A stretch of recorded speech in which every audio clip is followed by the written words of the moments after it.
Beyond denying the charges, China has repeated its assertion that it is a victim of what it called severe U.S. cyber threats, wiretapping, and surveillance activities.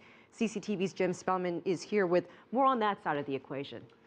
Elaine, the United States National Security Agency has always made a distinction between spying for national security purposes and spying on businesses for economic gain. But we've learned a lot about the NSA and U.S. spying since former contractor Edward Snowden began leaking documents to the press.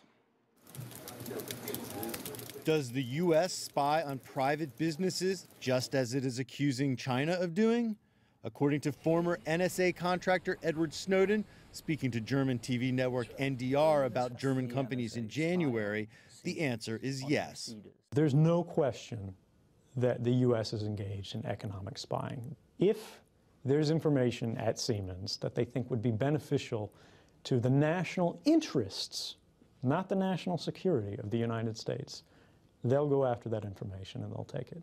Snowden's documents show extensive NSA breaching of private companies.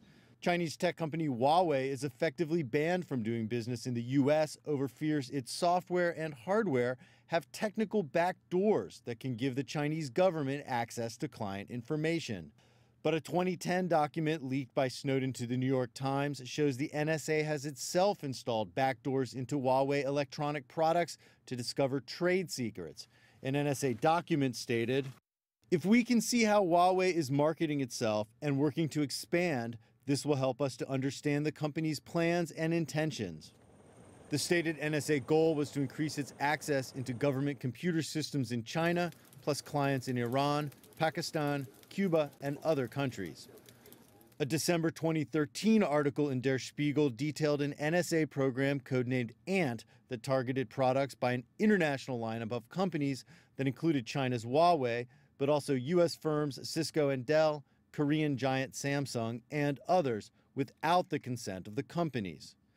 And another NSA program, codenamed Quantum, set up 2 covert data centers through Chinese front companies to spy on Chinese Army Unit 61398, the unit that housed the 5 soldiers charged in Monday's indictment. In each of these instances, the U.S. used or spied on private companies, but Washington insists the goals are very different.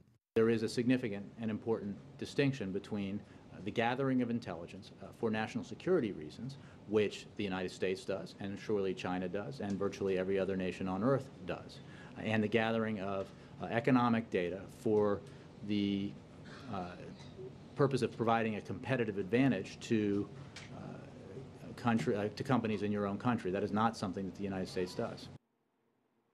The NSA insists that it uses intelligence gained from spying on private businesses only to understand markets and economic forces so they can best advise U.S. policymakers. But critics, first off, just don't believe that. They say the U.S. also is trying to have it both ways, dictating when and where spying is okay in a way that best suits the United States. All right, Jim Spellman with that argument. Thanks so much.